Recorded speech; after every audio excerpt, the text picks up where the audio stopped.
About good and evil. It's a lot about heroes. It's about good and evil, but heroes, what makes a hero? Yeah. What's friendship? What's the idea of sacrificing yourself for something larger? Yeah. They're all really basic things. They say, well, you don't have to make a movie about that. It's very obvious, but it's actually not.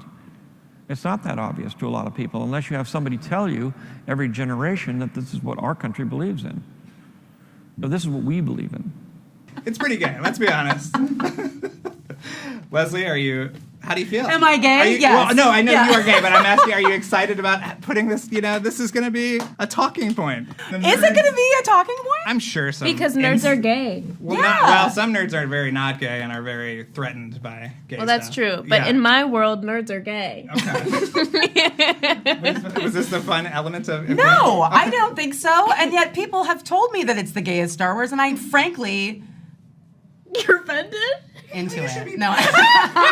That you have control over your destiny, that you have a destiny, that you have many paths to walk down, and you may have a great destiny. If you decide not to walk down that path, your life might not be as satisfying as if you wake up and listen to your inner feelings and realize what it is that you have a particular talent for and what contributions you can make to society.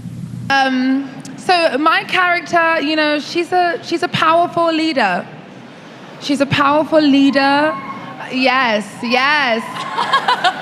In a very woman-centered world, which I was very excited to kind of be that, because I feel like Star Wars is very patriarchal, so it was kind of cool to have this sort of woman-centered figure.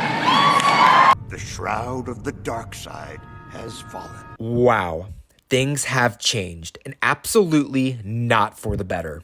A brand once renowned for its world building, sense of adventure, storytelling, and escapism has been reduced to a boring, convoluted mess of a TV show that undermines its own plot episode to episode. Welcome in, everyone. I'm the disapproving dad, and I know you are as tired of this catastrophe as I am. Let's get this over with.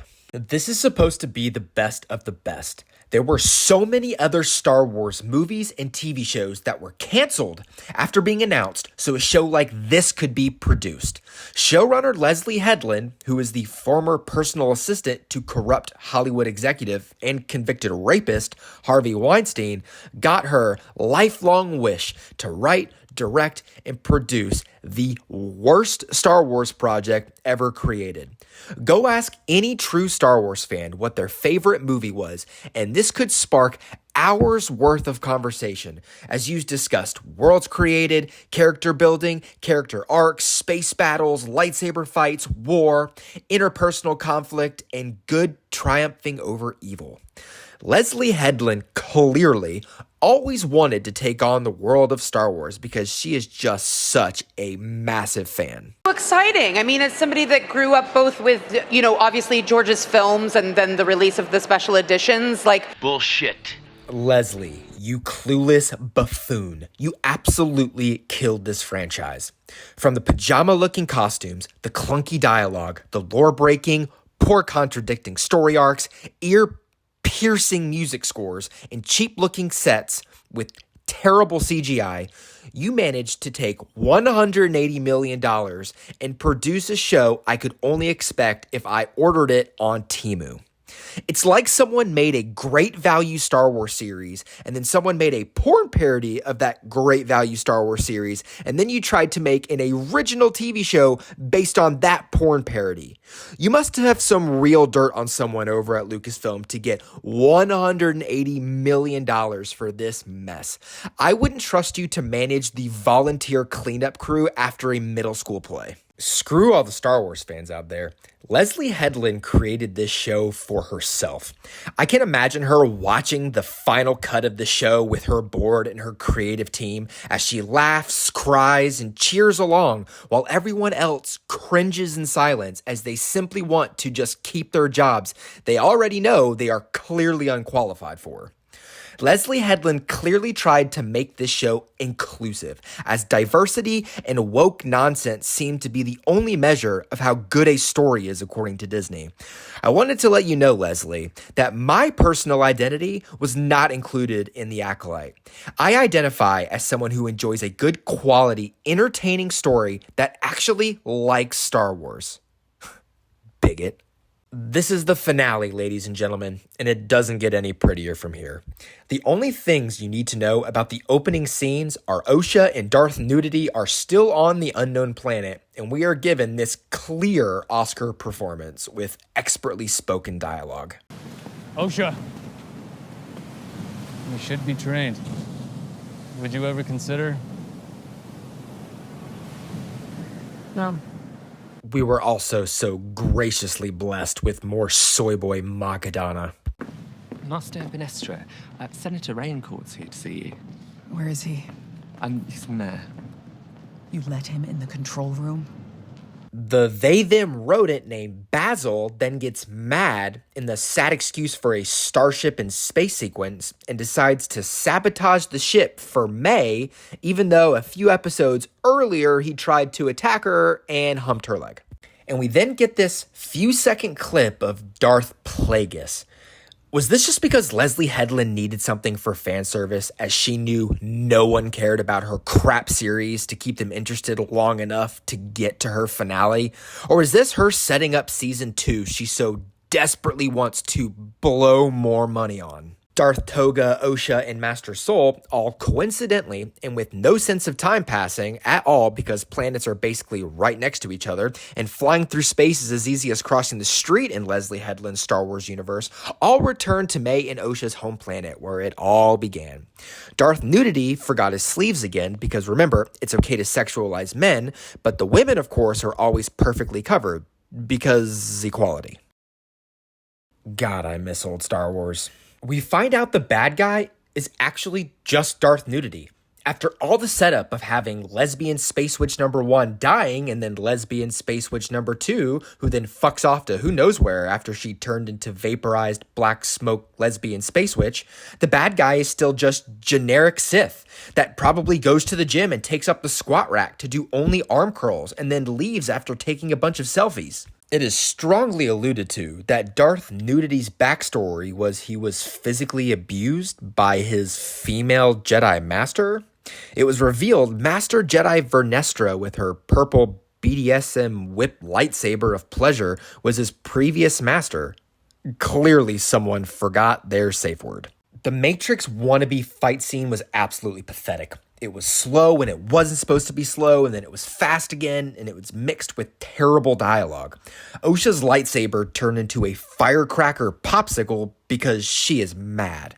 I don't ever remember lightsabers doubling as mood rings, but we have already broken all the lore with Ki-Adi-Mundi and Yoda not being present as a prominent figure during this time period, so why not make lightsabers mood rings? Master Soul then dies. After Osha gets so mad after he tried to save her life, she very so nonchalantly sticks her hand out and proceeds to just really quickly force choke him to death.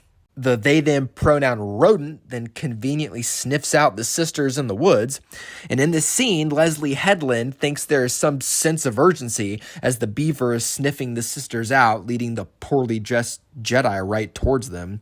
Osha decides she needs to leave with Darth Nudity because she is just too powerful now to stay around, and decides that her and her sister need to separate when they could have easily left all together multiple times with plenty of time to spare. They were both crying, and Osha said she will find May one day, even though they never needed to separate in the first place. They had plenty of time to leave the whole time. And then we get this convenient Men in Black memory wipe scene, where Darth Biceps and Osha then fuck off to who knows where. It is just so awkward and makes no sense.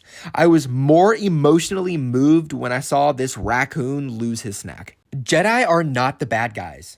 They are not perfect, but they always strive to do good by all and make the universe a better place. In this series, they are vilified and presented as corrupt when the only thing they ever did wrong was try to help others when they believed children of all were in danger. The Jedi need no backstory for what happened in Revenge of the Sith. The story was already completed. May then gets arrested by the Jedi and brought back to Coruscant, which is about the only logical thing that happened in this episode, as she murdered multiple Jedi after they did absolutely nothing wrong.